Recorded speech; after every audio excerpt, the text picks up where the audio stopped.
Hello and welcome. I'm Alex Proimos, Head of Institutional Content and Investment Magazine, and this is Market Narratives.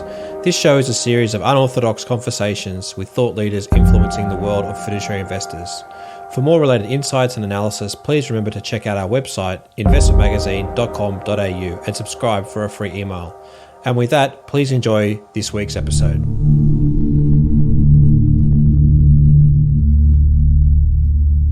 My guest today is Travers McLeod, who's the CEO of the Centre for Policy Development. Travers, welcome. Good to be with you, Alex. So I thought we'd kick off with an article that you wrote probably a month or two ago now in The Guardian around the 10 steps to build a stronger Australia after coronavirus. And we haven't obviously seen the end of coronavirus yet. But one of the areas that I really wanted to kick off with is the first point, which is to never underestimate systemic risk again. And what does that mean for you, and what specifically does Australia need to look out for? Sure. So I wrote the article off the back of conversations that the Centre for Policy Development, which I'm fortunate to run, had been convening with experts and stakeholders both in Australia and overseas during COVID. And it really brings together quite a few of the ideas that had been floated in those discussions about what Australia could do, not just during COVID, but on the way out of COVID to build a stronger, more sustainable, more equal society. And to your question about systemic risk, one of the people we had involved in the early conversations was Professor Ian Golden, who I used to work for at the Oxford Martin School in the UK. And Ian quite famously now predicted, I think back in 2014, that a pandemic would be the cause of the next financial crisis. And much has been made, over the last 6-7 months now that this is a black swan event. And I think one thing that certainly has struck our conversations is that, pandemic and coronavirus were not new words when COVID-19 began. This risk was foreseen. We knew that it was foreseeable. And there are other systemic risks as well, like climate change, antibiotic resistance, infrastructure failure, cyber. And it's incumbent on governments and businesses and institutions to make sure that they are looking clear-eyed at those risks and making sure they're prepared for them. And we weren't adequately prepared for this systemic risk. Is there a bit of an issue that Australia has had it too good for too long as sort of one of the reasons why sort of this systemic risk has maybe been sort of underestimated for a large part? Probably. I think that's a fair statement. I mean, I think one of the lessons, and look, we're right in the middle of it. I'm speaking to you from lockdown in Brunswick West in Melbourne. We've just, all of Melbourne has just entered another 6 weeks of lockdown. I think one of the lessons is that we ignore these systemic risks at our peril. Australia has often been a leader in pandemic preparedness and was ranked, I think, 4th last year by a global study. But where we were weakest in that study was our operational readiness, the amount of dress rehearsals we had to make sure we were ready for when the next pandemic struck. And that's telling in hindsight because it speaks to probably the fact that we're a little slow off the mark with some of our responses, but through the back end of March, I think really came together as a country, as governments, as communities and businesses to really be on the front foot and flatten that curve, so to speak. This next wave will be another test, but it's not just pandemics that we need to be alive to and preparing for. And, you're right, Australia's had a blessed run. We've had, 29 years of uninterrupted economic growth until now when we get the next set of results. And we've probably become complacent about a number of systemic risks that imperil governments, societies and businesses if we aren't better prepared for them. The most obvious, of course, is climate change. And, it was only, I think, 2 weeks ago that the central bank network for greening the financial system, some 66 central banks and prudential regulators from around the world with some major international development banks as observers, released their set of reference scenarios for how climate, physical and transition risks will impact the financial system. And they will be very important reference scenarios for Australia and for countries around the world as we plot our way out of COVID. The head of the network of central banks for greening the financial system, Frank Elderson, who said something, I'll paraphrase, but if we ever needed an example of what a sudden shock to the system might look like, if there was a sudden transition or a sudden physical event because of climate change, COVID provides that example of what a sudden shock to the system looks like when things literally have to shut down. If we look at the Australian context, the caseload of our National Employment Services System, Job Active, was about 613,000 at the turn of the year. At the end of May, it was nearly 1.4 million. So these events are not without horrible consequences, which we are seeing on a daily basis for communities, for families, for people, whether it's around their livelihoods, whether it's around their health and threat to life, whether it's around community cohesion. And Australia is coming together, I think, in its response. But for climate change, these sudden shocks will become more regular, not less regular, unless we align our growth pathway to the Paris Agreement. And that means choosing one of the reference scenarios that the NGFS has put out over the last fortnight that get us to a 1.5 degree temperature rise. And then that in practice means net zero emissions by 2050 and using science-based targets, working backwards from that date to make sure that we're reorienting our economy and our industries accordingly. We're seeing a number of countries and institutions around the world that are using the crisis that's been caused by COVID to accelerate their investment in climate and transition policies. So there's a dividend, a double dividend in the response, and that's something that Australia needs to be doing as well. I guess the next question is the financial problems that we have. It actually seems to have made the problem of the coronavirus even worse, and the impact on people from an employment point of view has also got worse because there's just no slack in the system. Do we need to change the mindset of how we think about finance and business in connection to pandemics and climate change? Well, on that, I mean, the Deputy Governor of our Reserve Bank, Guy Debelle, spoke last year at a Centre for Policy Development event, and he was the third big regulator in Australia to say that the climate change will have first-order economic and financial impacts. Dr. Debelle was certainly not the first regulator to come out on this. Mark Carney, other institutions around the world have been doing the same. But it's obvious that there will be large first-order financial and economic impacts because of climate change, which increases the need to have a smooth and orderly transition and to accelerate the transition by way of our economic structure and industries to a net zero future.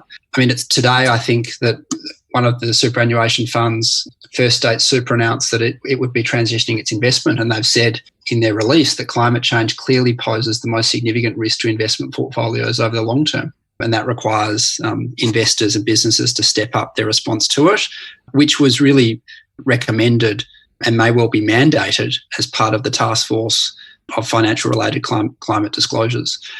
So I think it's been fairly clear on that for some time. In terms of the financial backdrop that these super funds need to try and work with, they've also got members that sit behind them. They've got members that are paying in, they're working. How do they sort of map out this change that's happening and the goals that they have at the same time as not affecting the economy too much? It's very easy to sort of have the goal from one point of view from a climate perspective, but I guess the other flip side is how do you try to transition these businesses without affecting employment too much and also affect the members' superannuation as well, because there is that trade-off to be managed. I think there are a couple of points to be made here. I mean, the first is that, as a lot of economists and other experts have pointed out, and particularly Mariana Mazzucato, who it's wrong to have a growth at all costs mindset. Growth doesn't happen in the absence of a planet, and we need to think much more clearly and strategically about the shape and direction of that growth, not just growth for the sake of it.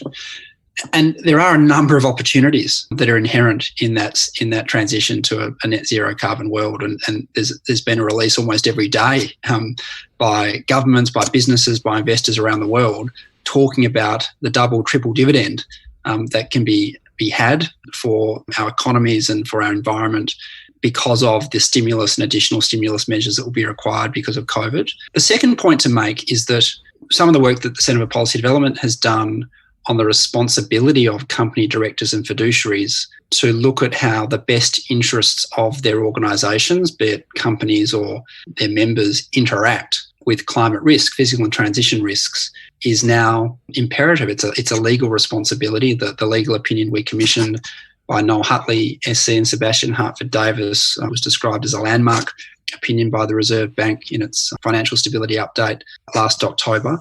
And that's why we have said that the network of central banks for greening the financial system, their climate scenarios, which they've deliberately made available, the data behind them, the methodology behind them, not just for regulators, but for governments and investors and for companies, those scenarios should really be front of mind for every investor who's weighing up projects, industries and business models, and in the pack for every company boardroom meeting, because orienting the best interests of your organisation around the scenarios that will leave us with a healthier, more vibrant, more prosperous planet.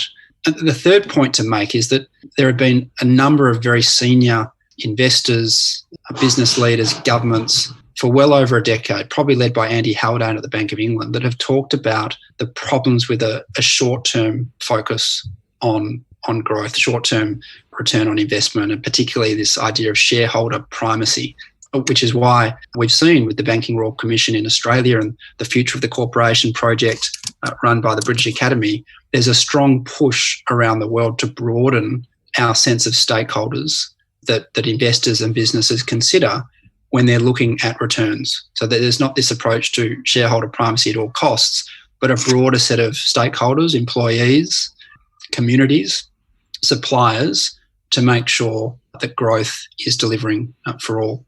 I know a number of the super funds are looking at it. At the same time, there is this constant drive between them based on their performance and rankings. So part of that is also driving, I think, a bit of a mentality of short-termism versus this longer-term piece, which I think has this noble goal, which you've mentioned, and sort of thinking beyond shareholder primacy and thinking about all the externalities that come from investments.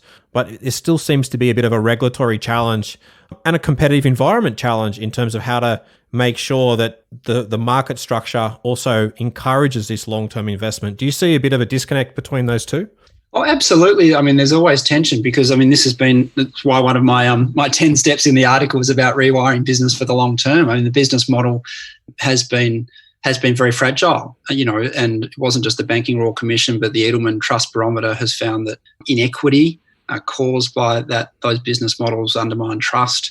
Over half of the respondents, I think, to the most recent barometer thought capitalism was doing more harm than good.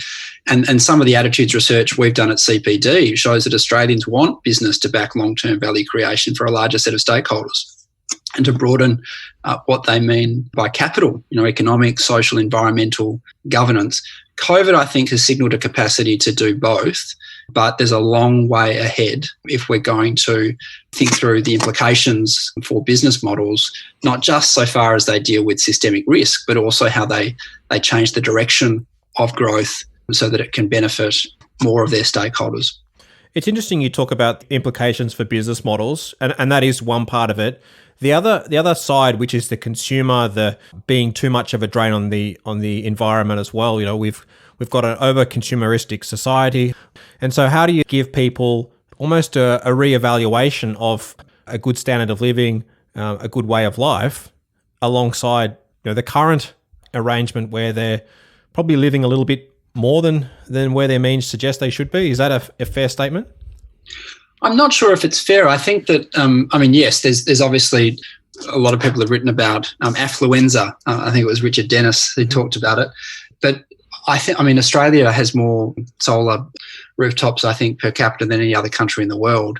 There's a lot of community support for action around climate change and transitioning the economy, making it less dependent on carbon. And the lesson, I think, that should be obvious from COVID and what we now know, or at least have been reminded about systemic risks, is that locking in carbon-dependent growth will be a recipe for greater disaster. But that means communities, regional and local communities, can be empowered to lead the way in that.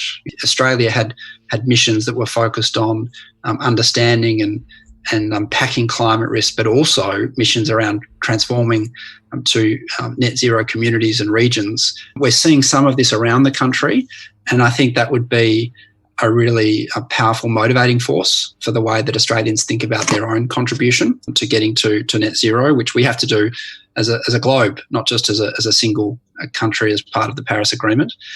The other thing to note, though, Alex, is we've done some research at the Centre for Policy Development over the last few years about Australian attitudes to democracy, to the role of government. And we've been really struck by what Australians believe the primary purpose of their democracy is. And we've given them a number of options which range from voting to the ability to live freely and other sort of procedural things that we often associate with democracy. But the answer, which is now 3 times as powerful, 3 times as popular, I should say, as any other, is boosting equality and opportunity, especially for the most vulnerable. That answer is 3 times as popular as the next most popular answer.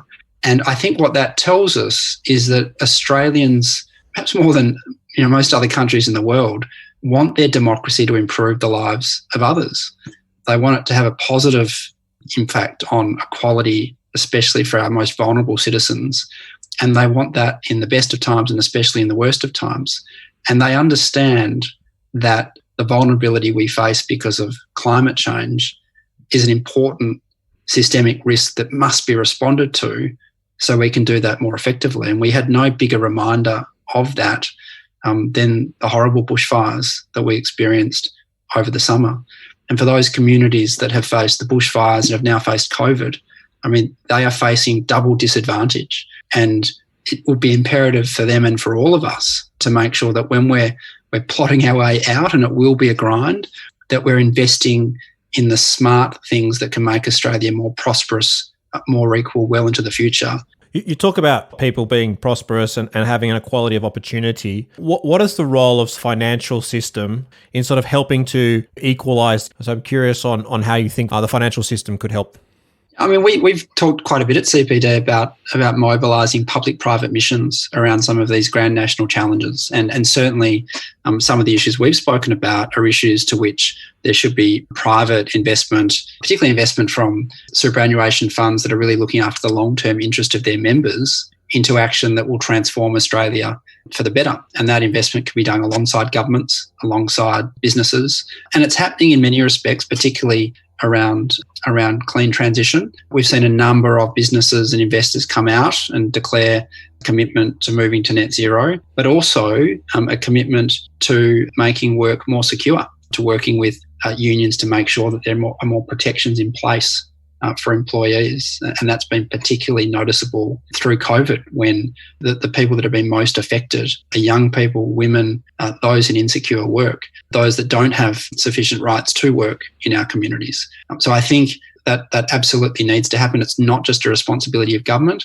but you mentioned housing as well, and we're talking as a number of Melbournians are locked in council houses. And one thing that has been very clear over the last few days is the unequal impact COVID is having on populations and people that have been left behind in many respects by communities, by businesses, by governments.